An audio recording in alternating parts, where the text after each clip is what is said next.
Have you ever wondered, why can the US have thousands of nuclear weapons?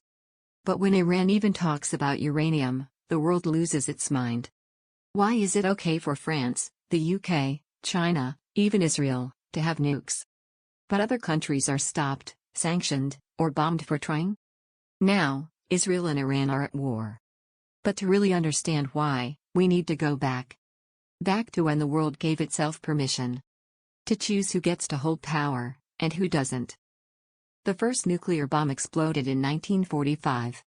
The US drops 2 atomic bombs on Japan, Hiroshima and Nagasaki, ending World War II and starting the nuclear age. The world sees destruction like never before. That moment changed everything. Over the next few years, 5 countries, the US, Russia, the UK, France, and China, all built nuclear bombs. And in 1968, they signed a deal called the Nuclear Non-Proliferation Treaty, the NPT. It basically said, we're keeping our nukes. And the rest of you? You don't get any. Sounds fair, right? Everyone else was told to stay out of the nuclear club. Iran actually signed the NPT.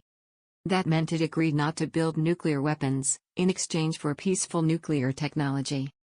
But after the 1979 Islamic Revolution, Iran's relationship with the West collapsed. Iran became hostile to the US and vowed to wipe Israel off the map. Israel, feeling threatened, accused Iran of secretly building a bomb.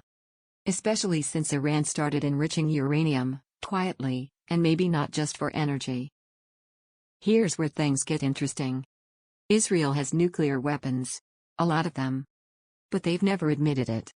They never signed the NPT either. So technically, they didn't break any rules. But isn't that the very definition of a double standard?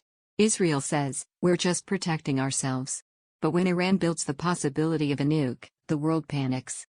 Fast forward to June 2025. Israel launches massive airstrikes on over 100 Iranian nuclear and military targets, calling it Operation Rising Lion. Why?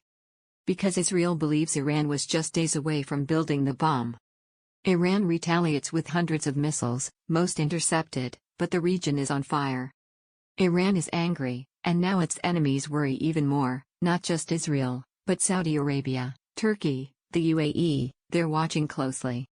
Because if Iran gets a bomb, they might want one too. And just like that, we're one step closer to a nuclear arms race in the region. The US says it supports Israel's right to defend itself. Russia and China? They warn of global consequences. The fear now is that this could ignite a wider war, or force Iran to actually go nuclear for real. So, what's the real reason some countries are allowed to have nukes, and others are not? It's not about peace. It's not about law. It's about power. The powerful nations wrote the rules, and they enforce them. The US has thousands of warheads. Russia too. China's building more. But if a country outside the club tries to join, they're punished. That's not justice. That's politics. Iran is angry. Israel is on high alert. And the US is backing its ally. But here's the terrifying part. If Iran does decide to go nuclear now, it won't stop with them. The whole region could spiral into chaos. Because when everyone wants the ultimate weapon, nobody is safe. The world created a system where some are trusted with destruction, and others are feared for even trying. The question now is, how long can that system hold? If this made you think, share it. The world is watching, but are we really paying attention?